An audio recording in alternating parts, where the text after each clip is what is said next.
Hi,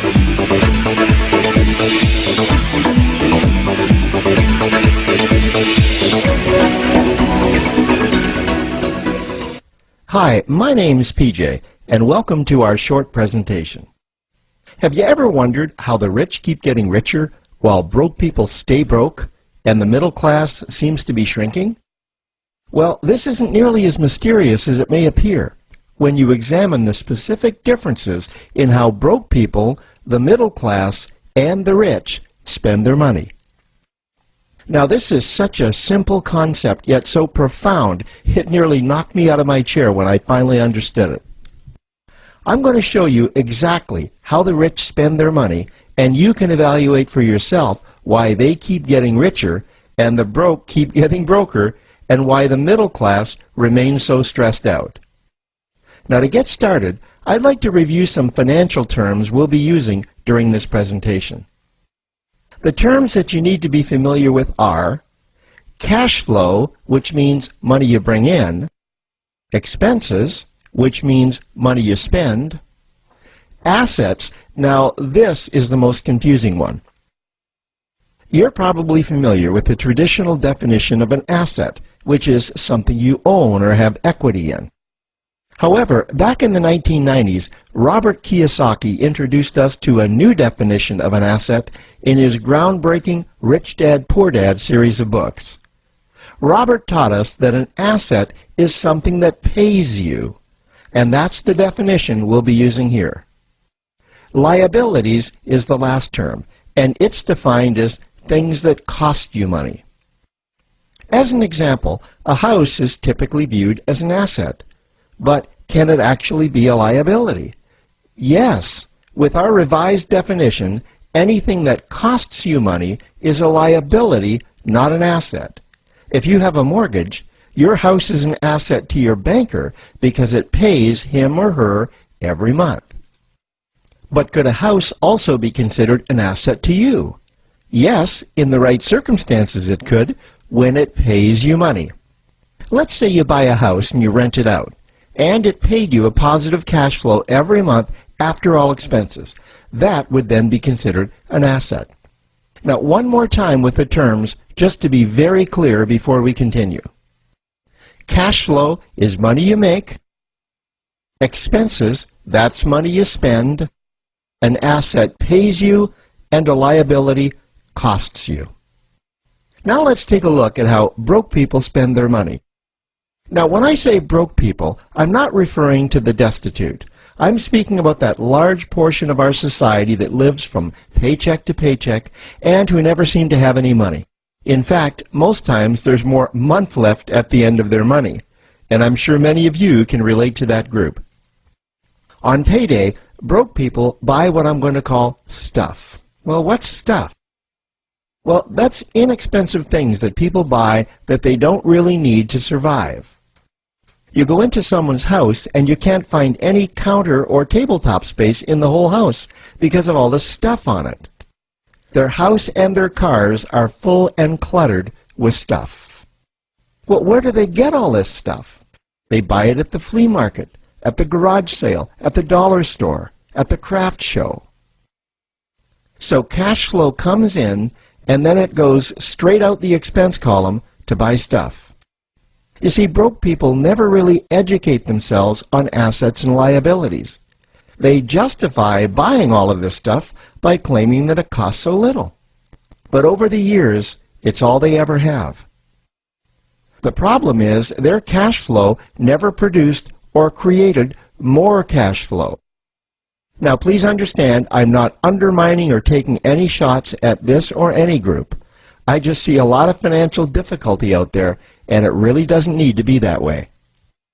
Creating wealth isn't a mystery, it's a formula. The only reason someone doesn't create wealth is because they either don't know the formula or they don't apply the formula. Now let's take a look at the middle class. The middle class is the group that society mistakenly thinks are rich. They're not. Yes, they typically earn a six-figure income, and many of them appear rich, but it's what they buy with their money that keeps them prisoners of the middle class. What they typically buy are liabilities. Remember the definition of a liability? Things that cost you. By buying liabilities, the money gets pushed up and out their expense column. Liabilities are items like cars, boats, houses, airplanes, credit card debt. Now let's see just how this happens. The middle class gets a nice paycheck, let's say $10,000 for the month. They then split that down the middle and they pay their monthly expenses with half, and with the other half, they make a down payment on a new car. The car costs $5,000 down, and after they add on the insurance and the maintenance, that liability now costs $1,100 new dollars every single month. A few months go by, and they want a boat, then a vacation home, a Rolex watch on their credit card, a vacation on their credit card. And before you know it, their liabilities have raised their expense levels to near or above their income levels. They actually spend equal to or more than they make. Meaning that they have to go to work and make a certain amount of money every single month just to cover their liabilities. The other important issue with both broke people and the middle class is that normally all of their cash flow is dependent on their own effort, meaning that they've educated themselves to exchange their knowledge and expertise for someone's money. Also, the money they earn is usually the highest taxed form of income. Here's an example. An attorney is knowledgeable about law, so people pay him or her in exchange for that knowledge on an hourly basis. The problem here is that if the attorney isn't sharing that knowledge with a client, then the attorney isn't making any money. This causes lots of stress and anxiety in their lives. And if you ever ask them to take an afternoon off to play golf with you, well, they very rarely can because of how much money it'll cost them to take that time off. On the surface, life's pretty good. The reality is that it's a roller coaster ride. That's the middle class. Now, I know this group very well because for a great deal of my adult life, that was me. Now let's take a look at how the rich people spend their money. Rich people acquire assets. Again, an asset is something that pays you. If you want to become rich, buy assets that earn you more money.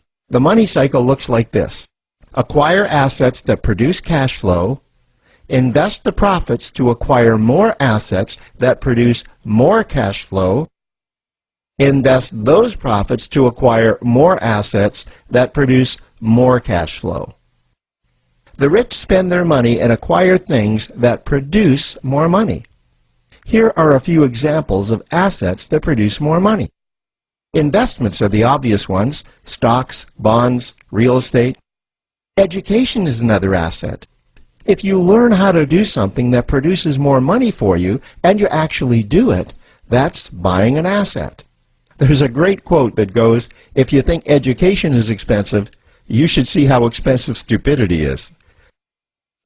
Another example of assets you can acquire that pay you are cash-generating opportunities, especially those opportunities that can create a passive cash flow. Passive meaning that once you build it up, the money continues to flow whether you're still building it or not. Here's a small example. Let's suppose you bought a pinball machine and you put it in a barber shop, and you don't spend any of the profits. You save them until you can buy another pinball machine and put it in another barber shop. This, by the way, was Warren Buffett's first business. If you don't know who Warren Buffett is, he's one of the top 2 richest men in America. The rich are extremely eager to find those passive cash-generating opportunities because those opportunities continue to pay them month after month, year after year, long after they've stopped working the opportunity. You know, I see this happen again and again with successful entrepreneurs. They find a passive cash flow stream that they build up, and it continues to pay them month after month, year after year. They then take those profits and multiply them in another passive cash-generating opportunity and then again in another.